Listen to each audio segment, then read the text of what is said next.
Voyons le chapitre, je peux dire le chapitre le plus important et aussi le plus simple de Python, les modules et les packages. Ce chapitre vous apprend comment organiser votre projet Python en modules et en paquets. Donc un module n'est rien d'autre qu'un fichier qui renferme des fonctions et des variables, si vous voulez, de même thématique, de même thème. Donc on regroupe ici des fonctions de même thème dans un fichier à part. D'abord, on décide de structurer notre projet en plusieurs fichiers. Et chaque fichier renferme des fonctions et des variables de même thème. Par exemple, si je veux calculer, par exemple, je peux créer un fichier appelé calculator qui renferme toutes les fonctions qui permettent de calculer, voyez, la méthode pour calculer, la fonction pour calculer la multiplication, la fonction pour calculer l'addition, la fonction pour calculer la soustraction, ainsi de suite, ainsi de suite. Et les paquets, c'est tout simplement des dossiers qui renferment des modules. Aussi simple que ça. Un paquet, en fait, c'est un dossier qui renferme des modules de même thème. Maintenant, comment importer un module? Comment importer un module? Comment avoir accès aux fonctions qui se trouvent dans un module? Pour ça, il faut importer le module d'abord. Ou bien, on peut importer même directement cette fonction-là afin de l'utiliser dans un autre fichier. Exemple, regardez bien ici. Regardez bien ici, je vais créer un module que je vais appeler calculator. Calculator.py. Donc, un module, c'est un fichier. Voilà, dans ce module, je vais créer une fonction qui est somme, par exemple, ou bien addition. Addition de deux nombres. Ici, je mets nombre 1 et nombre 2. 2 points. Je mets quoi? Résultat égal nombre 1. Là, j'ai oublié de mettre l'égal. Égal nombre 1 plus nombre 2. Et je retourne le résultat. Return résultat. Et là, une chose simple, si vous voulez, vous pourrez vous passer de la création de cette variable. Et comme ça, vous allez mettre directement ça dans le return, comme ça. Vous n'aurez pas besoin de créer une variable locale. Comme ça ici, d'abord on calcule la somme, l'addition, après on la retourne. C'est simple que ça. Là, je peux créer une autre fonction, def, par exemple, soustraction. Bon, là, pour faire simple, je vais copier ça. Je mets ici def soustraction. Là, je mets soustraction. Là, je mets moins. Voilà. Donc ici, mon module renferme deux fonctions. Déjà, un module peut renfermer plusieurs fonctions. Et regardez bien comment j'utilise l'addition qui se trouve dans ce module-là. Pour faire ça, pour pouvoir l'utiliser, il faut d'abord importer le module. Comment? En mettant import et je mets le nom du module. Import calculator. Import calculator tout simplement. Voilà le nom du module calculator. Maintenant, pour pouvoir utiliser sa fonction addition, qu'est-ce que je vais faire? Je vais mettre le nom du module d'abord, calculator point, le nom de la fonction. Vous voyez déjà, si je mets point, automatiquement, VS Code me liste l'ensemble de ces fonctions. Il y a addition, je choisis addition et je lui passe deux valeurs, 10, 12, plus 12 et 8. Comme ça. Là, si je veux, je peux stocker cette variable. Je mets quoi? Somme égale. Voilà. Et là, je peux mettre print. J'affiche directement la somme, comme ça. Est-ce que vous avez vu? Donc ici, l'important, c'est tout simplement comment avoir accès, comment importer, comment utiliser une fonction d'un module. On met le nom du module, comme ça. Si on a importé le module, donc si on importe le module, ça veut dire quoi? On a accès au contenu total de ce module-là. On a accès à toutes ces fonctions. Voilà. Donc, on met le nom du module, point, le nom de la fonction. Aussi simple que ça. Et regardez si j'exécute le programme. J'aurai quoi? 20 comme résultat. Voilà. C'est tout. Et là, il y a une autre manière d'importer. Par exemple, là, ici, j'ai importé toutes les fonctions de ce module, tout le contenu de ce module. Si je veux importer seulement l'addition, et bien là, je vais faire quoi? Je vais faire from from calculator, import. Depuis calculator, j'importe la fonction addition, comme ça. Vous avez saisi. Et là, dans ce cas, je n'ai plus besoin de mettre calculator.addition. Je mets directement addition. Et regardez si j'exécute le code. Sur quoi 20. C'est la même chose. Donc ici, au lieu d'importer le paquet, le module total, le module en entier, j'ai importé seulement la méthode, la fonction dont j'ai besoin, qui est addition. Donc ici, ce n'est pas la peine de mettre calculator.addition. C'est comme ça qu'on fait, c'est très simple. Donc déjà, si je crée un paquet, automatiquement, j'ai ce dossier-là qui est créé automatique, PyCache. C'est automatique. Et si je veux utiliser la méthode soustraction, je suis obligé de l'importer. Et bien là, si je veux, je peux mettre virgule, soustraction. Vous avez vu, j'ai importé la fonction addition et la fonction soustraction depuis calculator. Et là, si je veux, je peux mettre quoi ici? Différence. Différence égale soustraction. Je mets 12,8. Et là, ici, au lieu de mettre somme, je peux mettre ici différence. Et si j'exécute le programme, j'aurai quoi? 4. 12 moins 8, c'est 4. Maintenant, voyons comment créer et importer un package. Créer un package, ça veut dire créer un dossier. On crée un sous-dossier dans le dossier de notre projet. Mais attention, après, on doit créer un fichier __init__.py qui peut être vide. Qui veut dire que ce dossier-là, qui considère ce dossier comme un package.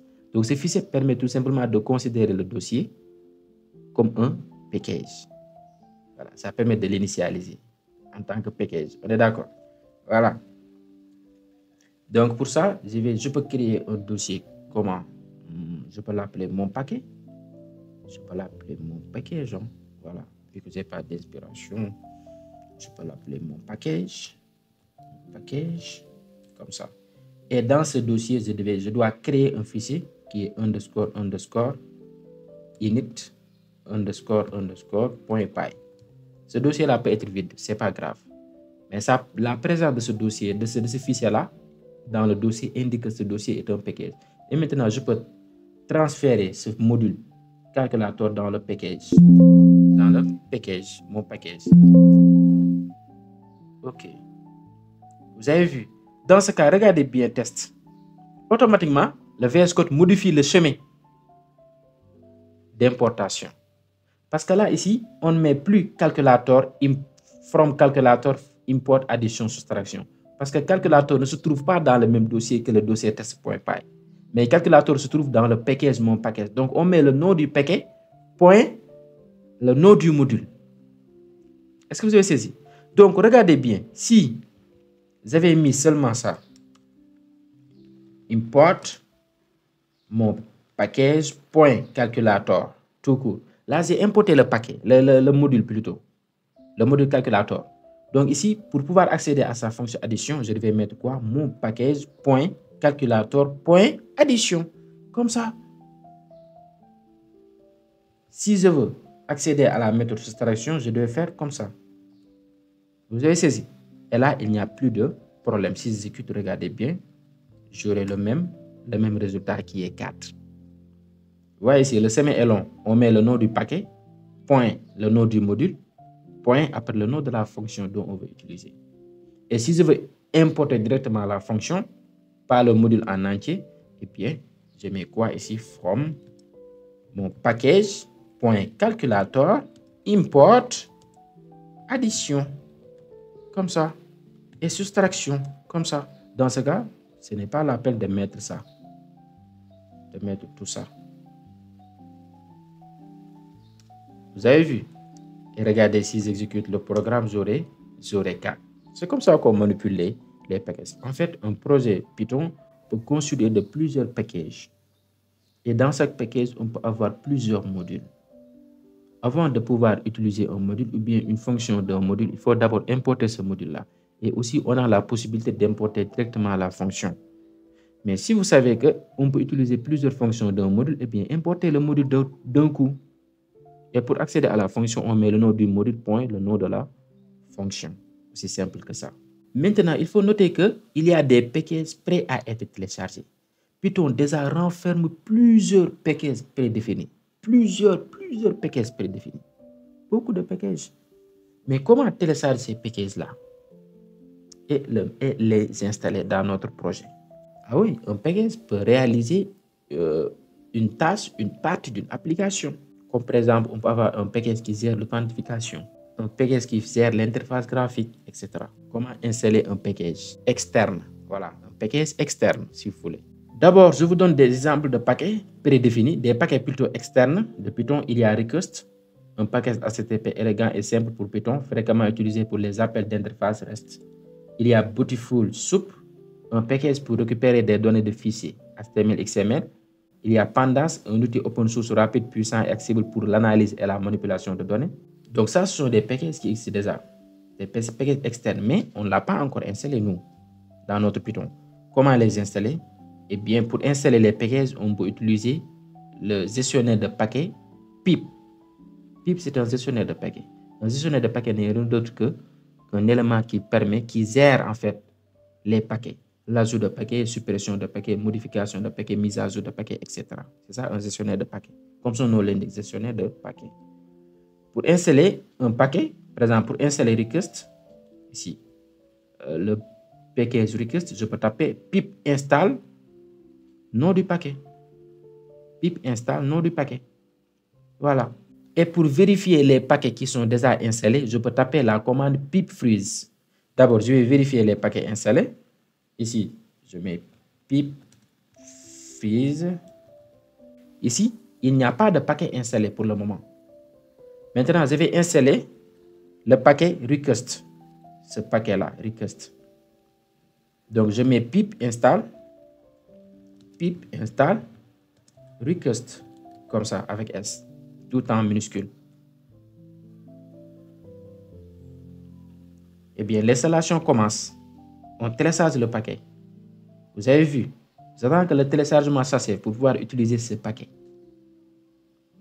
Voilà, on a installé ce paquet. Maintenant, si je tape pip freeze, on m'affiche tous ces paquets-là. Pourquoi tous ces paquets alors que j'ai installé seulement ce paquet-là, Request? Parce que là, ce paquet-là a des dépendances. Ce paquet-là, pour fonctionner, dépend d'autres paquets. Donc, installer ce paquet veut dire aussi l'installer avec les paquets dépendants. Est-ce que vous avez saisi? C'est pourquoi j'ai ces autres packages-là. J'ai ces autres paquets. Maintenant, j'ai installé le paquet Request et regardez bien ici. Et là, ici, attention, les paquets installés ne se figurent pas dans notre projet, hein, mais quand même sont installés dans Python. Le Python qui se trouve dans notre application, dans notre machine plutôt. Ne se figure pas ici, hein. Attention, ici, ce sont les paquets internes qui s'y figurent. Voilà. Mais quand même, les paquets déjà installés, les paquets externes installés sont accessibles dans n'importe quel programme désormais. Parce qu'ils sont installés dans le Python lui-même. Voilà. Je vais essayer maintenant d'utiliser une fonction du paquet que je viens d'installer, Request. La fonction get qui permet tout simplement de récupérer le contenu d'un site web, d'une page web. Par exemple, là, ici, je vais me mettre sur Google. Là, je vais me mettre sur google.com, comme ça. Voilà. Je vais récupérer maintenant ce contenu grâce au package Request. Donc ici, qu'est-ce que je fais? Je peux enlever tout ça. Donc, avant d'utiliser ce package, je vais l'importer d'abord. Donc, je mets import request, comme ça.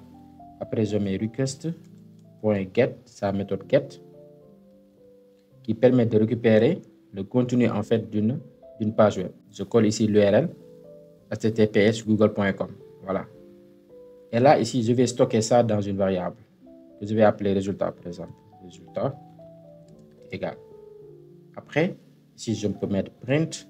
Si je veux afficher le contenu carrément, parce que non seulement je récupère le contenu de cette page, mais aussi les informations cachées. Résultat, les métadonnées en fait. Point content. Comme ça. Et regardez si j'exécute le code.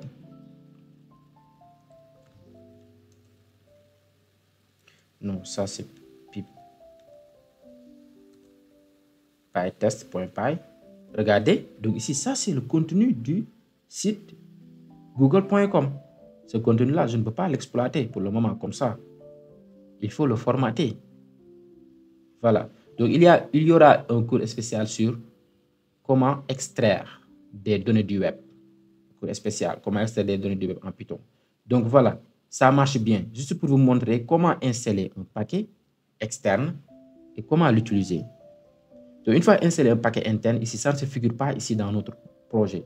Mais quand même, ça se trouve dans Python. Si je mets import le nom du paquet, je l'ai importé. Et là, désormais, je peux utiliser ces fonctions.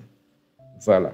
Donc, c'était tout pour ce chapitre intéressant qui nous permettra de bien structurer notre projet, surtout les projets grandioses là. Voilà, donc ayez l'habitude de structurer vos projets, si c'est un grand projet, en module et en package. Dans le prochain chapitre, on va voir comment éviter des erreurs courantes au code. Voilà, pour bien structurer, pour bien organiser notre code afin de faciliter la maintenance. Et après, on verra un projet pour illustrer ce cours. Parce qu'il ne reste qu'un seul chapitre à voir avant de clôturer ce cours avec un projet. On se dit à la prochaine vidéo.